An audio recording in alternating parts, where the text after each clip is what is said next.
Has been a caregiver crisis in Rochester and around the state. As of tonight, some fear it's about to get worse. Demand for home care aides far outpaces supply, and turnover's at an all-time high.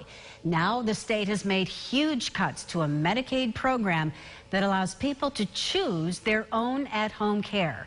New at 11, the Center for Disability Rights in Rochester is looking to stop those cuts. Atia Collins reports.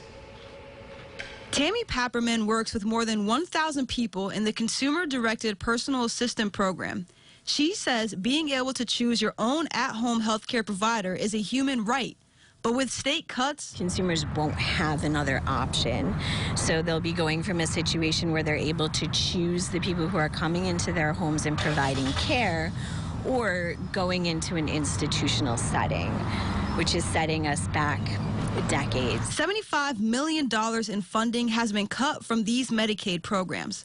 This after a report found administrative issues and overbilling for services.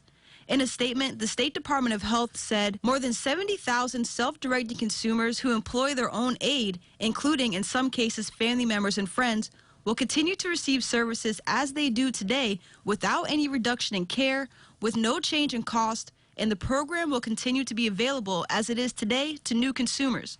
But Papperman does not believe that. Those fiscal intermediaries like CDR who are intending to continue to provide this service are going to see an influx of consumers and have to think about scale and margins in terms of providing a continuity of care for those consumers. The Center for Disability Rights in Rochester, as well as 12 other centers around the state, are suing the Department of Health to stop the cuts.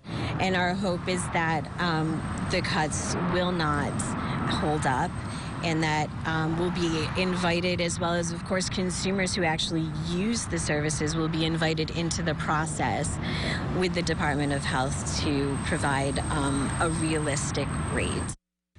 Congressman Joe Morelli and Assemblywoman Jamie Romeo are also doing what they can to stop the budget cuts. They have sent a joint letter to the State Department of Health asking for the cuts to be delayed. In the newsroom, Atia Collins, back to you, Maureen. All right, Atia, thank you again. Those cuts were passed in this year's state budget, and they officially took effect today.